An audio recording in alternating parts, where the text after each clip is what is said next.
I've been saying for a long time that the UK is turning into a failed society, way before these riots popped off.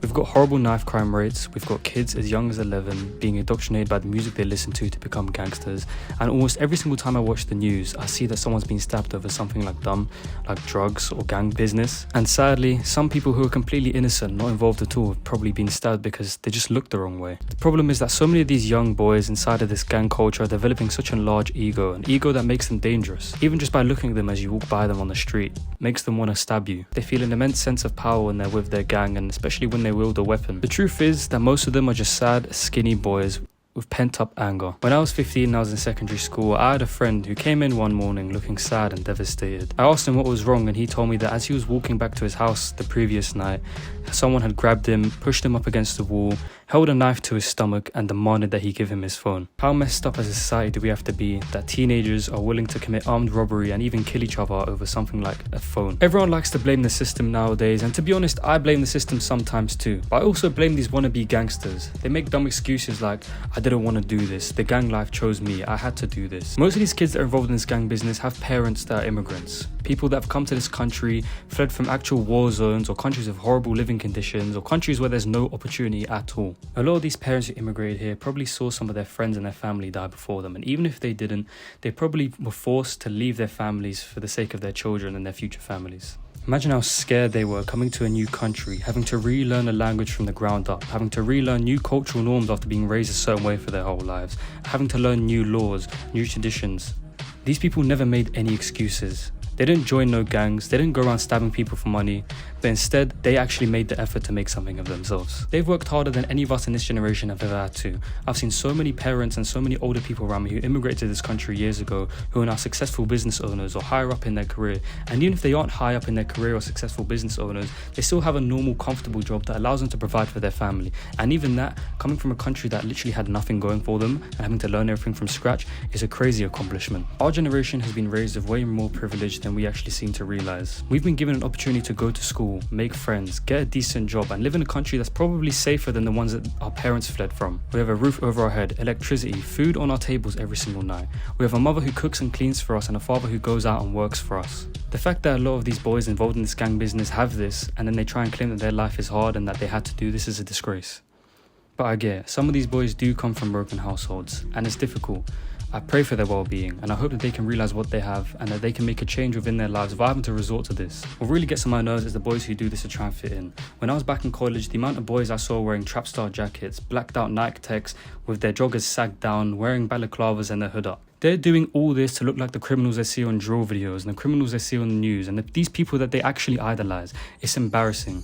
The way I think, if you're going to dress and want to act like a criminal to fit in, then you should be treated as one. You should get stopped and searched, regardless if it's considered racial profiling. We should do what they did in El Salvador and just lock up anyone who looks like a criminal at this point. Of course, besides the horrible gang culture and the knife culture in the UK, we're also faced with a current problem, which is the UK is literally on the brink of a civil war. People all over the country are claiming that it's just protests, but when you actually look at the videos and the things coming out, it's all just pure chaos. People are fighting the police, the streets are left a mess, places of worship are being attacked, and now people are even scared to leave their houses. This all kicked off when 3 young girls were sadly murdered by a 17-year-old boy. What started as a movement against illegal immigration now became a movement against Muslims as a whole. People are calling it a barbaric and outdated religion and bringing up every single bad thing that's ever been done by a Muslim to use against us. And the thing is, the guy who committed this disgusting crime wasn't a Muslim.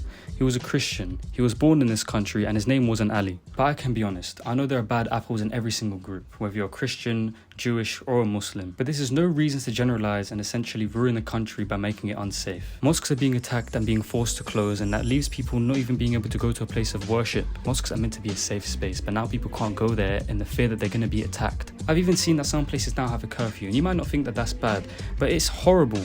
Some people can't even go and see their loved ones after a certain time. Carers who care for the elderly can't go and care for them properly because they have to leave early. People are forced to leave their jobs early, which results in them making less money in the middle of a cost of living crisis. Mosques aren't even the only thing being attacked. Local businesses are being looted, ransacked, and essentially destroyed by these rioters. And the thing is, most of these businesses are places that they would go to get their groceries, to get food. After a night out, they go to the kebab shop to get a kebab, or they go to the Chinese shop to get a Chinese, or they go to the Indian place to get an Indian. The off-license shops where they buy their snacks, or where they buy their cigarettes and alcohol are being looted and destroyed. All of these places that they're destroying, they're looting, are owned by immigrants. The places that they go to get their things. If all the immigrants were to suddenly get up and leave, what would be left? Again, as I mentioned, at first it was against illegal immigration, but now they're rooting for people who are even born and raised here to be taken out of the country. It's becoming more about someone's religion and the colour of their skin rather than the fact of if they're illegal immigrants or not. To put it simply, it's very quickly becoming a purely racially motivated riot. I also think it's a coincidence how over the past 2 weeks, half of the UK has been turned against Muslims in the middle of a war that's going on in the Middle East. It's clear that now half the UK feels no remorse for Muslims as a whole, and I think if you put 2 and 2 together, you can see why they'd want that. I understand these rioters though to some extent. I'm not going to act like I don't know what's going on. Illegally immigrating to someone else's country is a horrible thing. You can't come to a country with no papers, no proof of work, no savings, or nothing to prove that you're not a criminal or a bad person. There's nothing to prove if you're a benefit to the country or if you're not. It's a huge problem, and I know that crimes are committed by these people too. But personally, I think that Islam and Muslims aren't the problem here. It's the neglect of immigration by the UK. Other countries have a lot more strict immigration rules, hence why they're not facing the same problems that the UK is facing now. And other countries take their law and their prison system a lot more seriously, hence why there's not criminals running around the street.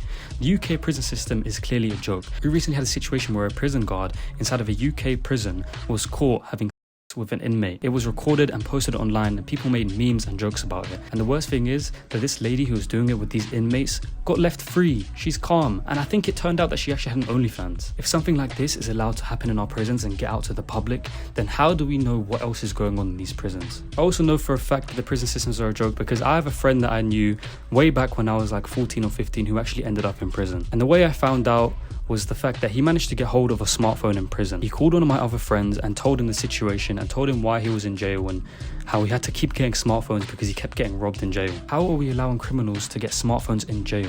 There must be a flaw inside of the chain for this to go unnoticed. What happened to only having one call or a certain amount of calls? What happened to having people meet with you so that you can talk to them? That's not even all. I've seen videos of people with PlayStations, Xboxes, TVs, any clothes they want to wear. They're basically left with things that aren't a necessity anymore but now considered a luxury. And because of this, the people committing these crimes do not fear the prison system in the UK at all. And before they know it, they're back on the street committing the same crimes that they do.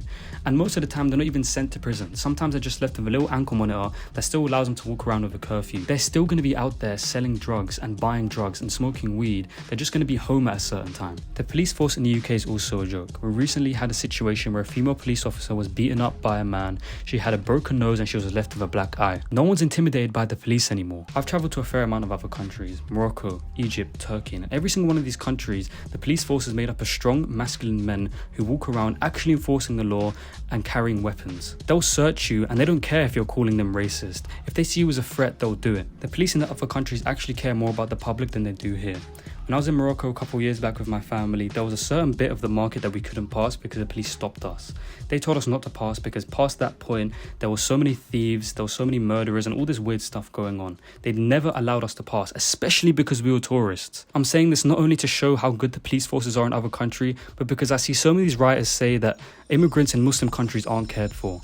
When you actually look at it, and if they actually took the time to travel to these countries, you'd see that they're cared for like crazy. The tourists aren't touched, they make sure they're safe and they don't let them go to places that are considered dangerous. You'd see firsthand how hospitable the people are there and how safe they'll try and keep you. Take the time to actually travel to some of these countries. Take the time to actually see what things are like elsewhere and actually realize the flaws in your own system instead of blaming it all on us. But yeah, whether you agree or disagree, I don't really care. Embrace discomfort, stay shivering.